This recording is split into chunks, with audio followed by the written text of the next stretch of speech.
Hello guys, আজকে আমাদের last exam, খুব সুন্দর লাগছে। খুব ভালো হয়েছে। কলেজটা দারুণ। हमारा दोस्ती रहेगा जन्म আমাদের जन्म সবাই तक। খুব ভালো হয়েছে। হ্যাঁ কে তুমি? হাই তুমি কে? এক্সাম সেন্টার পড়েছিল এইখান সুশান্ত এসেছে। হাই, আমাদের আরো একটা দোস্ত ছিল কিন্তু সে আমাদের এখন পাত্তা দেয় না। একদম মিস করছি। কে ওটা? বলা যাবে না। আমাদের এক্সাম ভালো আর একমাত্র हम reason तो হচ্ছে समझ गया। আমাদের স্যার আমি বুঝতে পেরেছি। आज का एग्जाम बहुत अच्छा हुआ और उसका रीजन है हम लोग बहुत पढ़कर आए थे।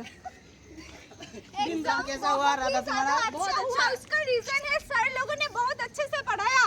अच्छा हम लोगों का कॉलेज का टीचर बहुत ज्यादा अच्छा था, बहुत अच्छे से पढ़ा हमने, बहुत ভালো করে क्रेडिट পড়েছে तो हमको সবাই। देना चाहिए।